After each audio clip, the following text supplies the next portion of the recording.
नमस्कार, स्वागत है आपका हमारे चैनल में। आज के इस वीडियो में वीकली करंट अफेयर का प्रश्न देखेंगे और आपका ये सेकेंड वीक 8 से 14 जून 2026 का महत्वपूर्ण क्वेश्चन आंसर है। टोटल प्रश्न यहाँ पे 60 है, बहुत अच्छे से देखेंगे। अगर आप जून मंथ का फर्स्ट वीक का करंट अफेयर नहीं देखे हैं तो ज़रूर देखिए। टॉप प्रश्नों की बात किए हैं हम लोग। वीकली करंट अफेयर और फिर मंथली करंट अफेयर बहुत अच्छे से कंप्लीट करेंगे। यहाँ पे देखिए एक एक प्रश्नों को देखते जाएंगे और हम लोग कुछ एडिशनल फैक्ट और एग्ज़ाम आपके सारे एग्ज़ाम के लिए इम्पॉर्टेंट होगा।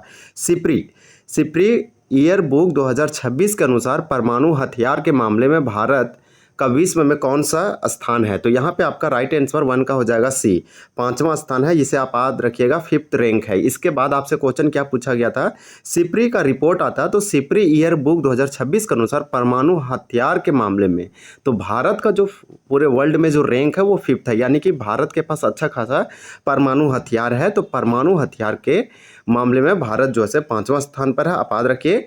तो इस प्रकार से आपका जो है इंपॉर्टेंट आंसर यहाँ पे हो जाएगा। ये इंपॉर्टेंट प्रश्न है। इसी प्रकार से सिप्री ईयर बुक 2026 रिपोर्ट के अनुसार जनवरी 2026 तक भारत के पास कुल कितने परमाणु हथियार है?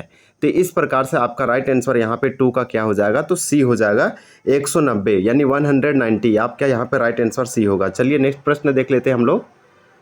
और यहाँ पे हम लोग का एक एडिशनल फैक्ट है कि फैक्ट ये है कि सिप्री का फुल फॉर्म होता है Stockholm International Peace Research Institute. ये बताता है कि दुनिया में किस देश के पास कितना हथियार है, कौन सा देश कितना हथियार खरीद रहा है, कितना बेच रहा है, ये सब डाटा रिलीज करता है। तो इसी के अनुसार हम आपको भी ये बता रहे हैं। यहाँ पे आप देख पाएंगे भारत पास 190 हथियार है। आप ये याद रखिए, वर्ष 2025 की तुलना में 2026 में भारत के पास कितने परमाणु हथियार बढ़े हैं? तो भारत के पास अभी 190 है, लेकिन ये इंक्रीज हुआ। आपसे 3 का राइट आंसर क्या हो जाएगा? बी हो जाएगा 10। यहाँ पे याद रखिए कि टोटल पहले जो था 180 था, लेकिन अभी तो 190 हो गया 190। तो टोटल 10 का इंक्रीजमेंट हुआ है, जो कि मोस्ट इंपॉर्टेंट होगा। तो चलिए नेक्स्ट प्रश्न देखते हैं। यहाँ पे आपका बी आंसर हो जाएगा। देखिए प्रश्न आपसे क्या पूछा जा रहा है कि सिप्री ईयर बुक 2026 के अनुसार विश्व में सबसे ज्यादा परमाणु हथियार किस देश के पास है? आपका 4 का यहाँ पे राइट आंसर बी हो जाएगा, रूस के पास है। आप याद रखिएगा रसिया के पास है। तो राइट आंसर आपका यहाँ पे बी होगा। रसिया का कैपिटल मॉस्को है, मोस्ट इंपॉर्टेंट होगा। देखिए सिप्री के हालिया रिपोर्ट के अनुसार परमाणु हथियार के मामले में तीसरे स्थान पर कौन सा देश है? तो आपका 5 का राइट आंसर यहाँ पे क्या हो जाएगा? सी हो जाएगा, चीन है। तो सिप्री यानी कि Stockholm International Peace Research Institute के हालिया रिपोर्ट के अनुसार परमाणु हथियार के मामले में तीसरे स्थान पर आपका जो है चीन है। इस प्रकार से आपका ये इंपॉर्टेंट होगा। और भारत का स्थान 5वां है।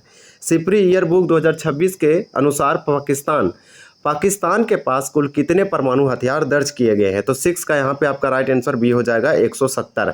तो देखिए भारत के से ज़्यादा इसके पास जो है कम परमाणु हथियार है। भारत के पास पहले 180 था, लेकिन ये 10 जो है इंक्रीज हुआ 2025-2026 के टाइम से लेकर। तो अभी करंट में 190 है, लेकिन पाकिस्तान के पास अभी कितना है? 170 है, जो कि भारत से कम है। और इस मामले में भारत से ये इसका रैंक भी पीछे है। भारत का कितना है? तो 5th है। प्रथम में आपको रसिया देखने को मिलेगा। तो इस प्रकार से ये फैक्ट आप याद रख सकते हैं। सिंपल पूछा गया कि पाकिस्तान के पास कुल कितने परमाणु हथियार है? तो 6 का भी हो जाएगा, 170 है, 190 भारत के पास है। चलिए नेक्स्ट प्रश्न देखते हैं कि भारत ने आपातकालीन और तत्काल उपयोग यानी इमीडिएट यूज के लिए वर्ष 2026 में कितने परमाणु हथियार डिप्लॉय कर रखे हैं? और ये पहली बार ऐसा हो रहा है कि भारत ने परमाणु हथियार को डिप्लॉय कर दिया है। और ये आपातकालीन और तत्काल उपयोग के लिए, इमीडिएट यूज के लिए 2026 में ये पहली बार हो रहा है। तो आपका सी हो जाएगा 12 हथियारों को 12 परमाणु हथियार को भारत ने क्या क्या अलग अलग जगह पे इमीडिएट यूज, तत्कालीन या फिर आपातकालीन यूज के लिए परमाणु हथियार को डिप्लॉय कर रखा है। आपका आंसर सी हो जाएगा। मोस्ट इंपॉर्टेंट, ये आपके एग्जाम में डायरेक्टली पूछे जाएंगे। देखिए यहाँ नेक्स्ट प्रश्न हमारा है, क्वेश्चन नंबर 8 है कि सिप्री रिपोर्ट के अनुसार दुनिया के कुछ परमाणु हथियार का लगभग 90% हिस्सा किन 2 देशों के पास है? तो देखिए टोटल जितना भी परमाणु हथियार है सभी देशों के पास मिला के, तो कुछ देशों के पास है, सब देशों के पास नहीं, लेकिन जितना भी है उसमें से 90% से परमाणु हथियार 2 देशों के पास है। तो वो कौन 2 देश है?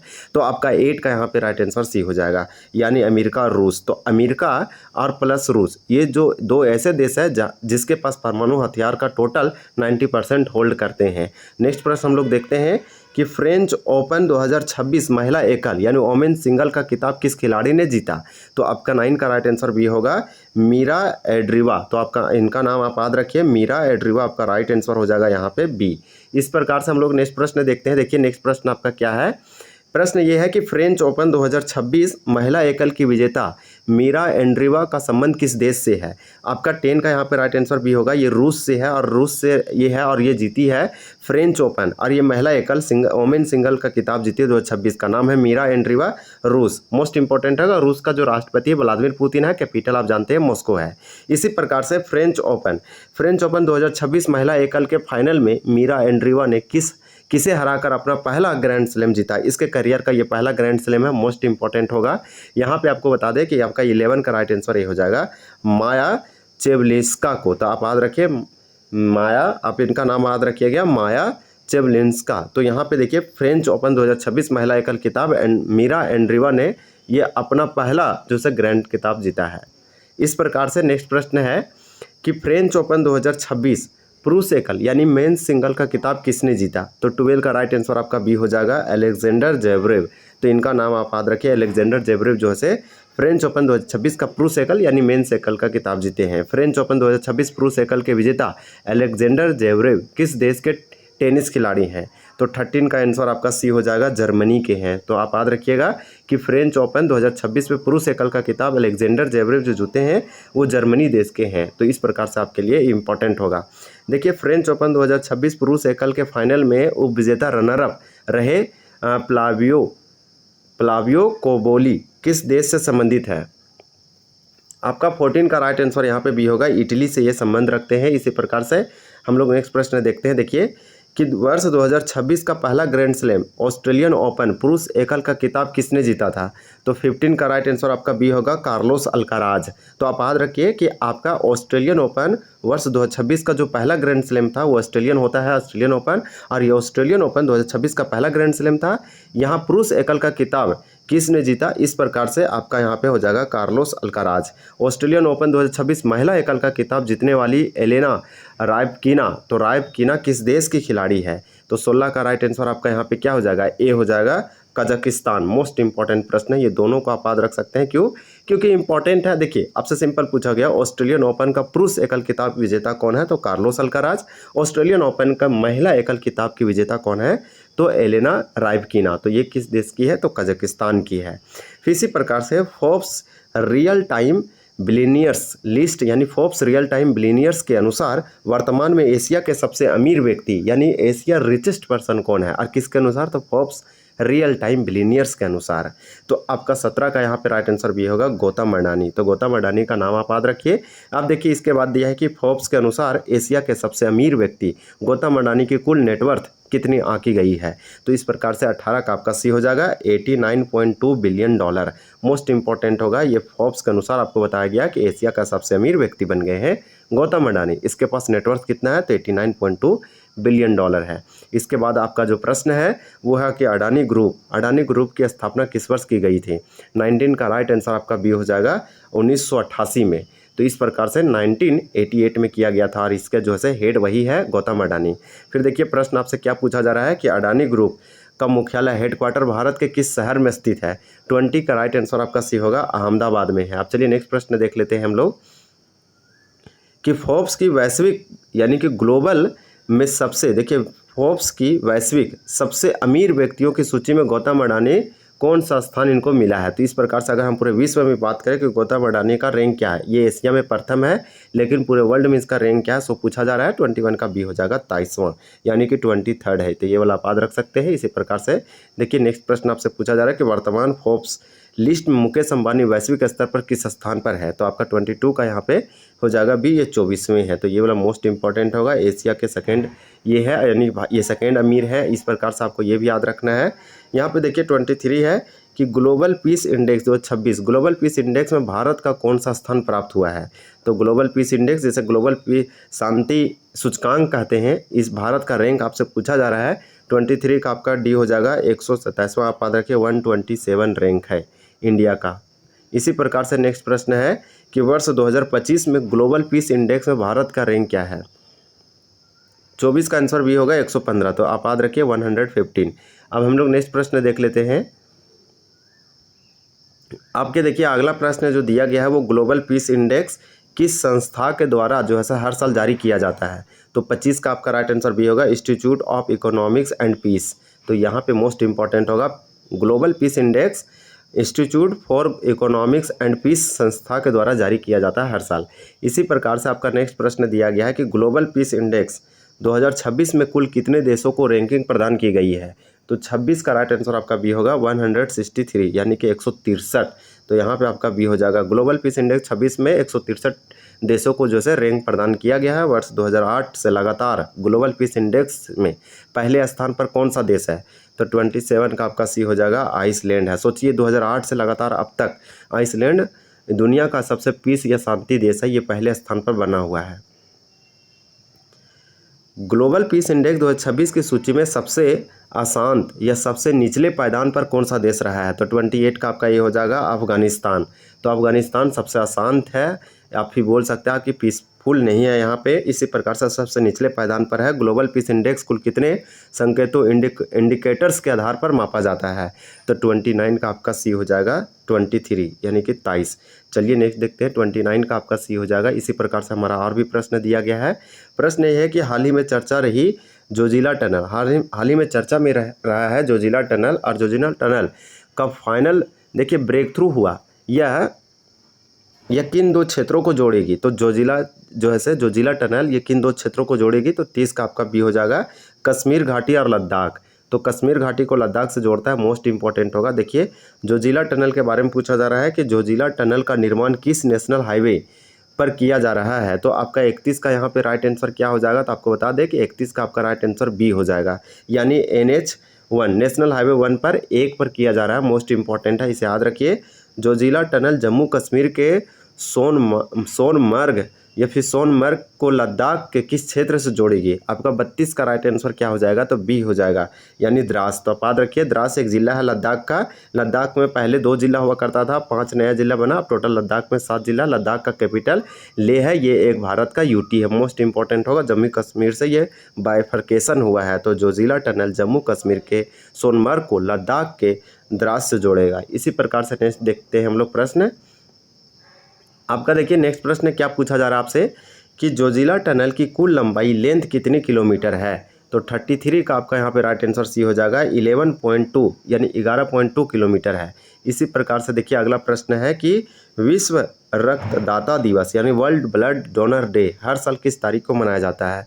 तो 34 का आपका राइट आंसर यहाँ पे क्या हो जाएगा? ये 34 नंबर प्रश्न है, आपका सी होगा, ये 14 जून। आप याद रखिए 14 जून 14 जून को हर साल विश्व रक्तदाता दिवस यानी world blood donor day. Blood देने से बॉडी में बीमारी डिजीज को जो है मेंटेन किया जा सकता है, ब्लड आयरन की मेंटेन किया जाता है, मतलब ब्लड देने से बॉडी पूरा हेल्थ रहता है। और आप जानते हैं कि दुनिया में 3 लोगों में से जो से 1 लोगों का मृत्यु ब्लड की खराबी कमी नहीं मिलने से होता है। और ब्लड जो है दान करना चाहिए, एक ऐसा चीज़ है जो कि मोस्ट इम्पॉर्टेंट है। आज तक दुनिया में इतना आविष्कार हो गया, लेकिन ब्लड जो है ये ऐसा प्योर और ऐसा चीज़ है कि जो मानव के दान से ही संभव है, पूरी दुनिया को लोगों को बचाया जा सकता है। विश्व स्वास्थ्य दिवस जिसे WHO कहते हैं, वर्ल्ड हेल्थ ऑर्गेनाइजेशन, ये आपसे पूछा जा रहा है कि WHO द्वारा विश्व रक्तदाता दिवस मनाने की शुरुआत किस वर्ष की गई थी? 35 का राइट आंसर सी हो जाएगा आपका 2004 से। तो 2004 यानी 2004 से हम लोग 14 जून को every year world blood donor day मनाते हैं। तो यहाँ विश्व स्वास्थ्य संगठन WHO, याद रखिए, जेनेवा का हेडक्वार्टर है, मोस्ट इंपॉर्टेंट होगा। इसके बाद आपसे क्वेश्चन पूछा जा रहा है कि विश्व रक्तदाता दिवस 2026 की आधिकारिक थीम क्या रखी गई है?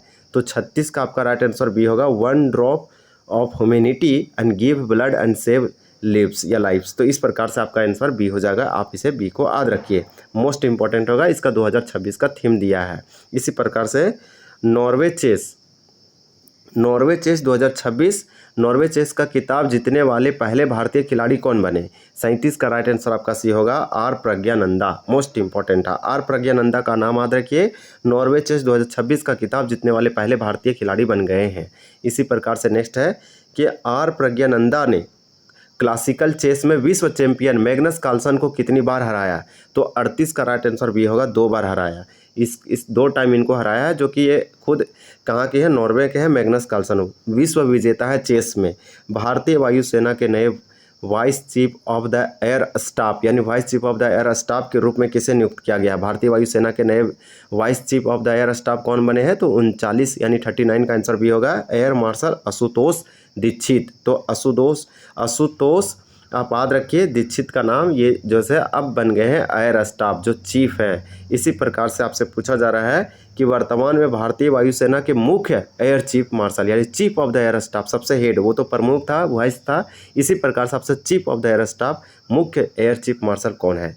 तो 40 का आपका यहाँ पे राइट आंसर हो जाए बी, यानी कि अमरप्रीत सिंह। तो अमरप्रीत सिंह का आप नाम याद रखिए। अब हम लोग अगला प्रश्न देखते हैं। देखिए प्रश्न नंबर आपसे क्या पूछा जा रहा है 41 में कि भारतीय वायुसेना दिवस हर साल किस तारीख को मनाया जाता है? तो 41 का राइट आंसर आपका भी होगा 8 अक्टूबर को। हम लोग 8 अक्टूबर को हर साल भारतीय वायुसेना दिवस यानी कि इंडियन एयरफोर्स डे मनाते हैं। इसी प्रकार से 15 जनवरी को आर्मी दिवस मनाया जाता है। इसी प्रकार से 4 दिसंबर को नेवी दिवस मनाया जाता है। मोस्ट इंपॉर्टेंट होगा ये सारे डे। अब आपसे अगला प्रश्न है कि पटना हाईकोर्ट के 48वें मुख्य न्यायाधीश यानी चीफ जस्टिस के रूप में किसने शपथ ली है? तो 42 का आपका भी होगा जस्टिस मीनाक्षी मदन राय। अपना आप याद रखिए इनका, ये मोस्ट इंपॉर्टेंट होगा और ये महिला है। इस प्रकार से पटना हाईकोर्ट यानी कि पटना उच्च न्यायालय पटना हाईकोर्ट के 48वें चीफ जस्टिस मुख्य न्यायाधीश के रूप में जो शपथ लिए हैं वो मीनाक्षी मदन राय है। आपका यहाँ पे बी हो जाएगा, ये क्वेश्चन नंबर 42 है। इसी प्रकार से 43 में पटना हाईकोर्ट के मुख्य न्यायाधीश बनी जस्टिस मीनाक्षी मदन रॉय मूलतः किस राज्य से आती है? तो 43 का आपका आंसर बी हो जाएगा सिक्किम से। मोस्ट इंपॉर्टेंट ये वाला सारे प्रश्न हो जाएगा और हॉट और बहुत ज़्यादा चर्चित भी था।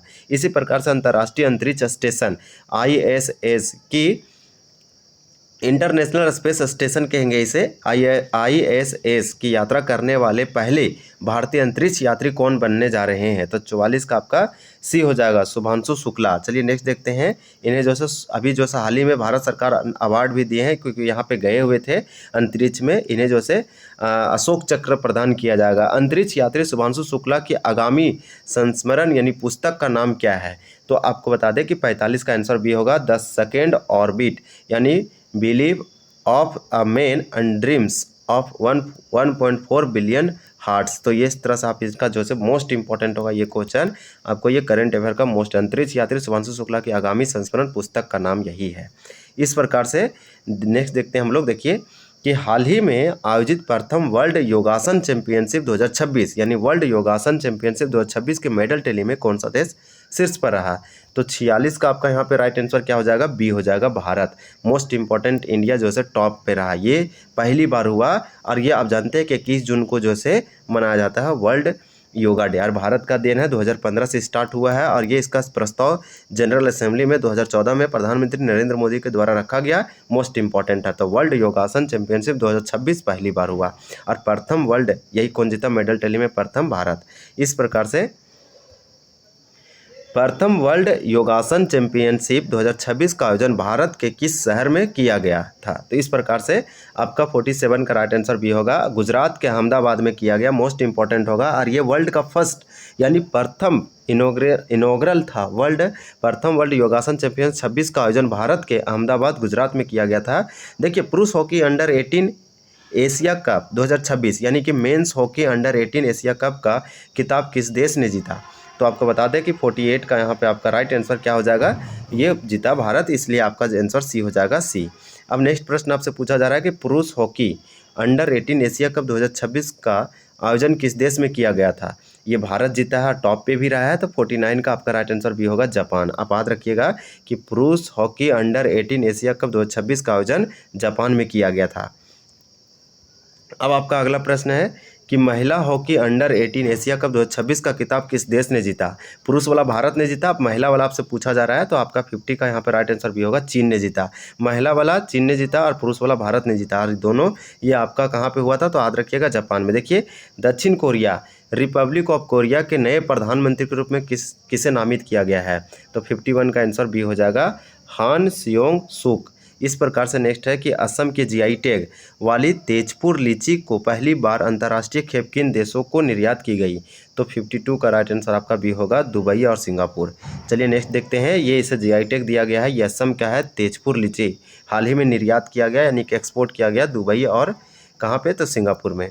क्वेश्चन नंबर 53 है कि असम की प्रसिद्ध तेजपुर लीची को किस वर्ष भौगोलिक उत्पाद यानी जीआई टैग प्रदान किया गया था? तो 53 का आपका यहाँ पे राइट आंसर क्या हो जाएगा? 53 का आपका हो जाएगा बी 2015 में। तो ये याद रखिएगा 2015 में जीआई टैग इन्हें प्रदान किया गया था। प्रधानमंत्री नरेंद्र मोदी ने 10 जून 2026 को भारत के सबसे लंबे समय तक लगातार निर्वाचित यानी इलेक्टेड पीएम प्रधानमंत्री यानी प्राइम मिनिस्टर रहने का रिकॉर्ड जो से तोड़ा।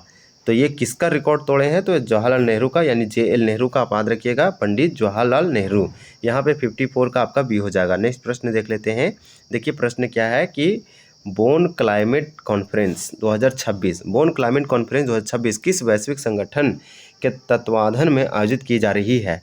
तो आपका 55 का राइट आंसर यहाँ पे क्या हो जाएगा? तो बी हो जाएगा। 55 का बी में UNFCCC। तो आप याद रखिए।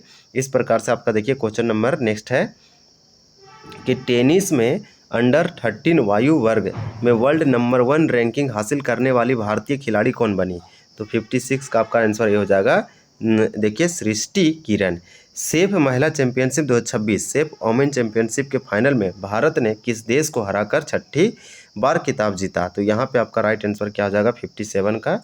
तो 57 का आपका बी हो जाएगा बांग्लादेश। इस प्रकार से नेक्स्ट क्वेश्चन है कि किस राज्य की पुलिस ने महिलाओं की सुरक्षा और आर्थिक सशक्तिकरण को बढ़ावा देने के लिए स्त्री राइड जैसे यहाँ पे पहल शुरू किया गया है? तो आपको बता दें कि 58 का राइट आंसर आपका क्या हो जाएगा? तो ये बी हो जाएगा तेलंगाना। नेक्स्ट प्रश्न हम लोग देखते हैं। आपका अगला प्रश्न है कि नेशनल फैमिली हेल्थ सर्वे 6 के अनुसार भारत में सबसे कम फर्टिलिटी रेट 0.9 किस केंद्र शासित प्रदेश में दर्ज किया गया है? तो इस प्रकार से 59 का आपका सी होगा अंडमान निकोबार द्वीप समूह। यहाँ पॉपुलेशन भी घट रहा है और इसका फर्टिलिटी रेट भी कम है।